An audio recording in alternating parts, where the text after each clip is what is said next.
우리 12절부터 14절을 우리 함께 합독하도록 하겠습니다. 한 목소리로 시작.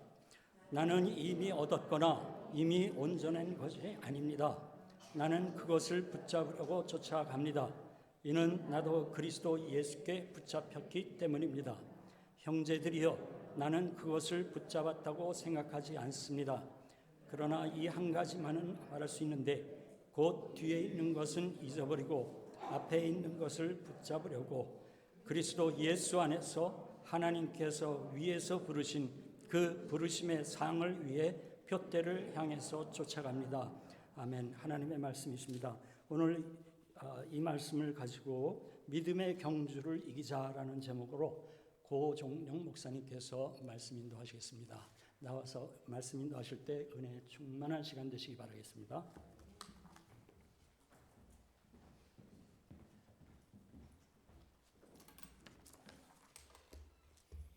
할렐루야. 네.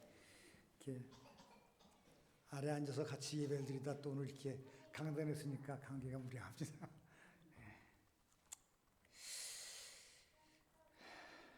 우리 인류 역사가 어떻게 진행이 되고 어떻게 흘러가는가를 세계적으로 세계적인 견해를 가지고 보는 것을 우리가 역사관이라고 합니다.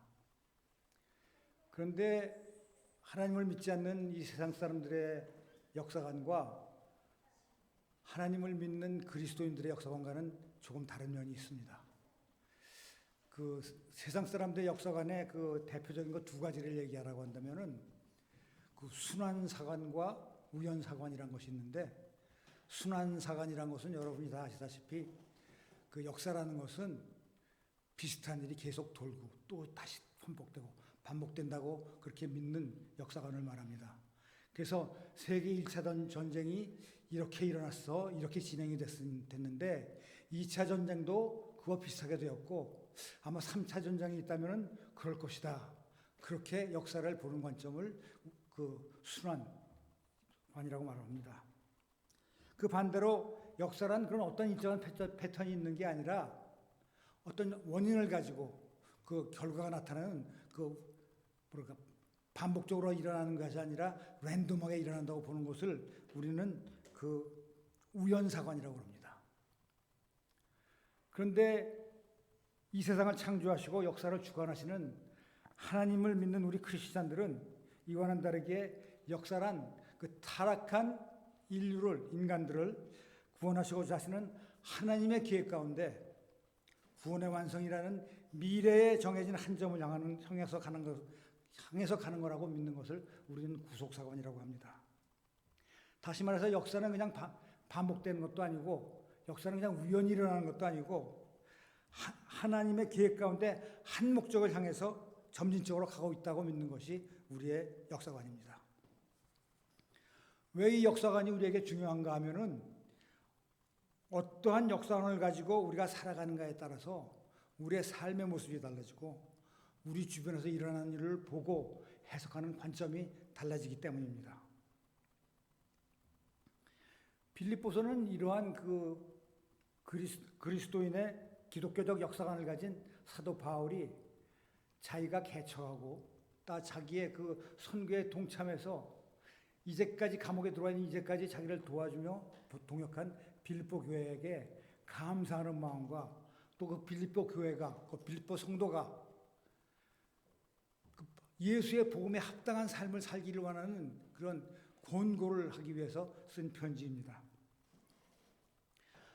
우리 사도 바울은 복음을 증거하다가 아무 잘못도 없이 그냥 억울하게 잡혀서 로마 감옥에 갇혀 있으면서도 자신의 처지가 불행하다거나 자기가 그 때문에 불안하다거나 그러기보다는 감옥에서도 이 기쁨과 감사의 편지, 빌립보 편지를 쓸 만큼 그러한 그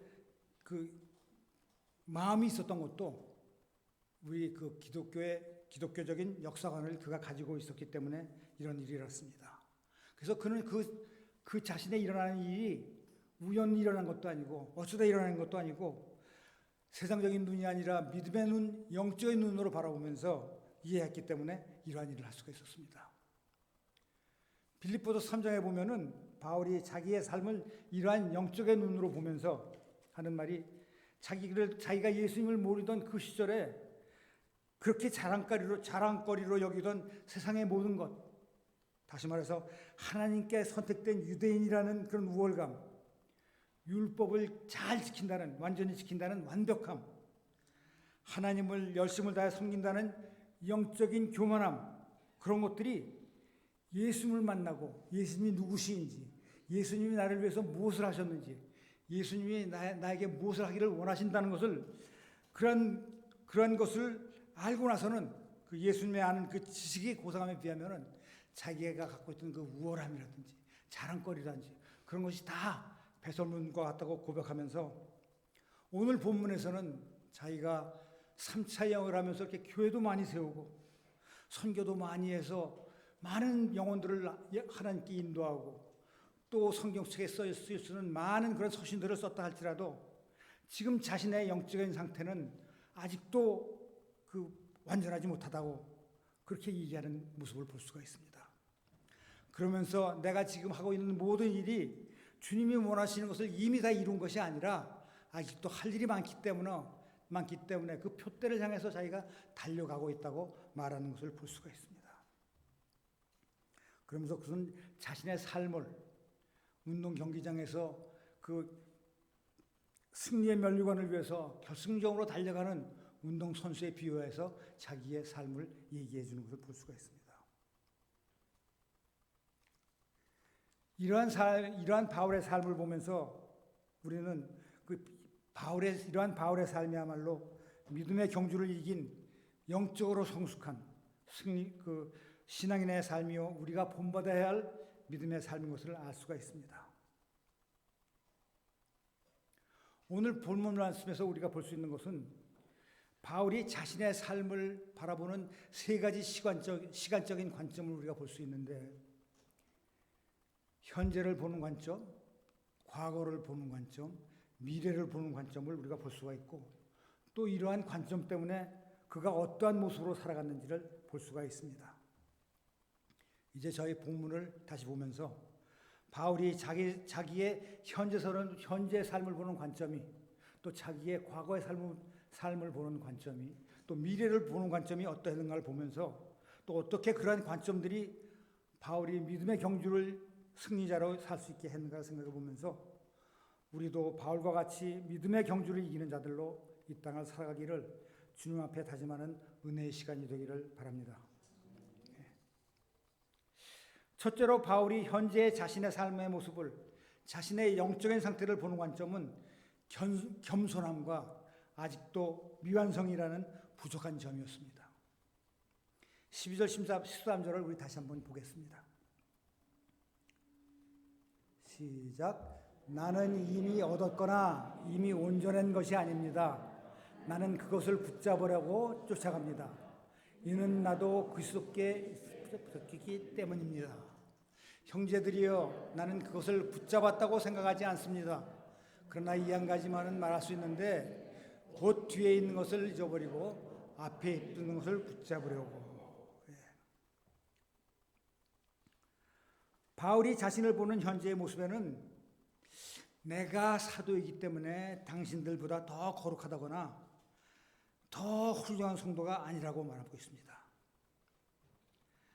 또 아직도 예수에게 잡힌 목적을 다 이루지 못해서 그걸 잡으려고 계속 노력해야 하는 부족함이 있다고 말하는 것을 볼 수가 있습니다. 나의 현재의 상태를 겸손한 마음으로 본다는 것, 그리고 아직도 나에게 부족함이 있다고 생각하는 것은 우리가 믿음의 경주를 이기는 자로 살기 위해서, 영적으로 성숙한 자가 되기 위해서는 반드시 있어야 하는 것입니다. 우리가 이 세상을 살아가면서 우리 신앙생활에 또 믿음의 경주에 큰 거침돌이라고 할 수 있는 것은, 크든지 작든지 우리가 무엇을 성취했다고 할 때, 무엇인가 내 힘으로 이루었다고 생각할 때 생기는 교만한 마음입니다. 하나님께서는 우리의 교만에 대해서 잠언 16장 18절에 교만은 패망의 선봉이요 거만한 마음은 넘어짐의 앞잡이라고 우리에게 경고해 주시고 있습니다. 믿음의 경주를 뛰면서 하나님께서 예비하신 상급을 바라는 우리에게는 교만이란 것은 바로 패망의 선봉이요. 믿음의 경주를 뛰는 우리에게는 그 교만이란 것은 넘어지는 것밖에 되지 않는다고 말씀하십니다. 우리가 교만해질 때 일어나는 일은 하나님이 안 보이고 나만 보인다는 것입니다. 루시퍼가 죄를 짓고 사단으로 떨어질 때도 그랬습니다. 아담과 이브가 에덴 동산에서 타락할 때도 그랬습니다. 우리가 겸손히 자신의 현실을 보지 않을 때 우리에게는 자만이 생기고 주변의 사람들을 깔보는 일이 생기고 하나님과는 멀어지는 결과가 나오게 됩니다. 교만은 하나님으로부터 우리에게 오는 은혜를 막아버리며 영적으로 우리를 성숙하지 못하게 만드는 무서운 사탄의 도구입니다. 그러나 반대로 우리에게 영적인 겸손함이 있을 때에는 하나님께 의지하고 기도할 수 있고 하나님께 대한 감사가 있으며 하나님의 은혜 가운데 거할 수 있게 되는 것입니다. 베드로전서 5장 6절 그러므로 하나님의 능하신 손 아래 겸손하라 때가 되면 너희를 높이시리라 하신 말씀같이 우리가 겸손하면 우리는 내 힘이 아니라 하나님의 능력으로 모든 일을 할 수 있고 내 힘이 성공의 원동력이 아니라 하나님을 향한 믿음이 나의 원동력이 되는 것이고 하나님 때에 하나님께서는 우리를 반드시 높여주십니다.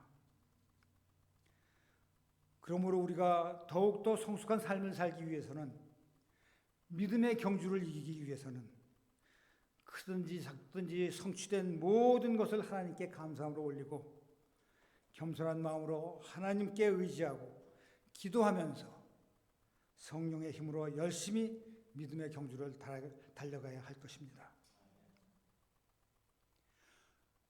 또한 나의 영적인 상태에 부족함을 느끼고 산다는 것은 우리가 믿음의 경주를 이기는 자로 살기 위해서 반드시 있어야 할 덕목입니다. 이방인의 사도로 그렇게 많은 사람들에게 그렇게 많은 곳에서 복음을 전하면서 교회를 세우고 많은 영혼들을 하나님께 인도하였음에도 불구하고 바울은 본문 13절에서 나는 그것을 붙잡아다고 생각하지 않는다고 고백하면서 아직도 주님을 위해 주님이 나에게 원하시고 있는 일들을 할 일이 많이 남아있다고 하는 바울의 모습을 볼 수가 있습니다. 이것이야말로 영적으로 성숙한 사람의 모습이며 믿음의 경주를 승리로 마치기를 원하는 자들은 누구나 반드시 가져야 하는 영적인 태도인 것입니다. 바울은 자신이 어렵고 힘든 형편 가운데서도 나는 어떠한 처지에서도 자족하는 법을 배웠고 내가 궁핍에 처할 줄도 알고 풍부에 처할 줄도 알아서 배부르든 배고프든 풍족하든 궁핍하든 모든 형편에 처하는 비결을 배웠다고 하면서 심지어는 감옥에 갇혀 있으면서도 만족하며 기쁨과 감사를 잃지 않고 은혜 가운데 살 수 있었던 모든 필요가 예수 안에서 부족함이 없이 채워진 믿음의 사람이었습니다. 그렇지만 그는 언제나 자신의 영적인 상태는 아직 부족하고 성숙하지 못하다고 생각하며 산 사람이었습니다. 그에게는 물질에 대한 그리고 자신이 처한 환경에 대해서는 자족함이 있어도 결코 영적인 자존감은 있을 수가 없는 사람이었습니다. 왜 그랬을까요? 어떻게 그렇게 할 수가 있었겠습니까? 왜냐하면 바울은 자신의 영적인 상태를, 자신의 믿음의 생활을 다른 사람들과 비교하지 않았습니다. 바울은 자신의 모습을 다른 사람들과 비교하지 않고 온전하신 예수님과 비교하는 영적으로 성숙함이 있는 사람이었습니다. 12절에서 바울은 나도 그리스도 예수께 붙잡혔기 때문에 그것을 붙잡으려고 쫓아가고 이미 얻었거나 이미 온전해진 것이 아니라고 이야기합니다. 아직도 예수님을 닮았다고 하기에는 너무나 부족하고 아직도 나를 구원해 주신 주님의 목적을 다 이루었다고 하기에는 너무나 부족해서 계속 표대를 향해서 계속 예수님을 향해서 믿음의 경주를 달려나간다고 말하고 있습니다. 그는 자신의 모습을 사람들이 아니라 온전하신 예수님에 비교하면서 항상 자신의 영적인 부족함을 느끼며 살았습니다. 만일 바울이 예수님의 온전하심이 아니라 사람들과 비교를 했었다면 아마도 영적인 자만심과 자신의 현재 상태에 대한 만족에 빠져 있을 수도 있었을 것입니다.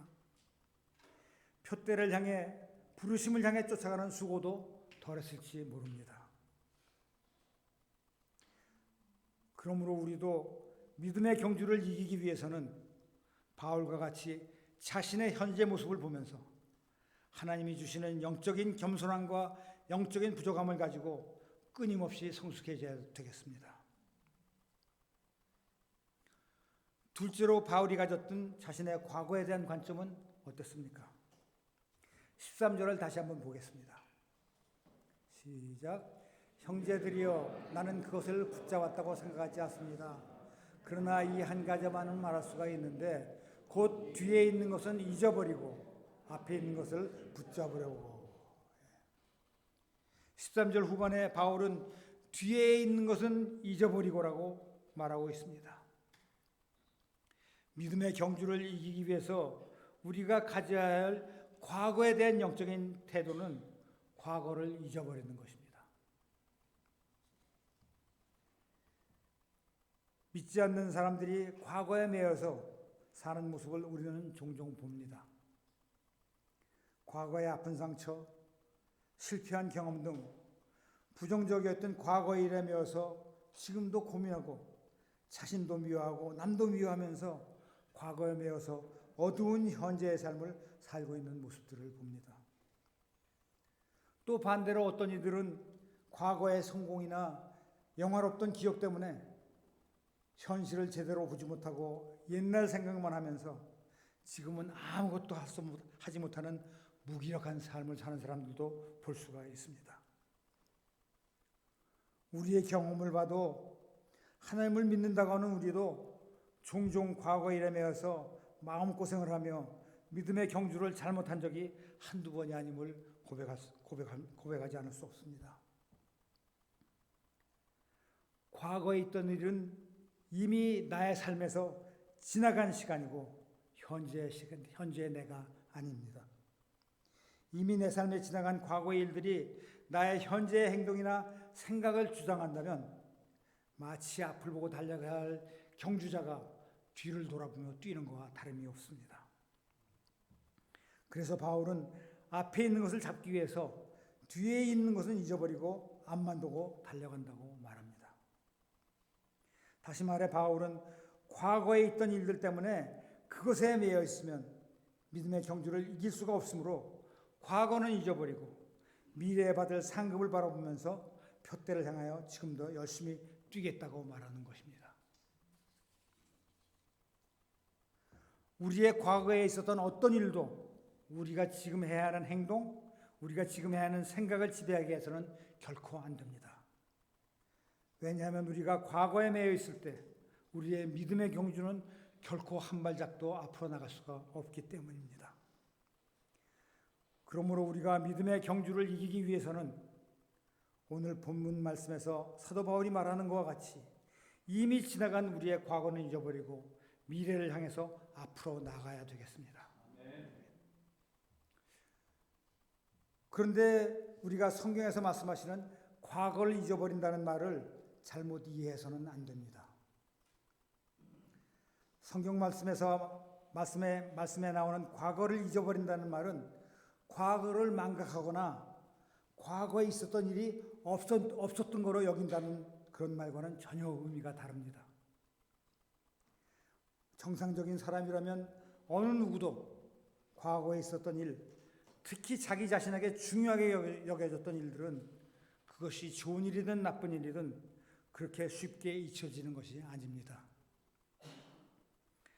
정말 자신의 마음을 아프게 했던 일, 생각하기도 싫은 실수들, 창피한 일들, 후회가 되는 일들, 그런 일들은 잊어버렸으면 좋겠다 하는 바람도 있겠지요. 그러나 아무리 바래도 잊혀지기가 어렵다는 것은 저도 여러분도 동감하실 겁니다.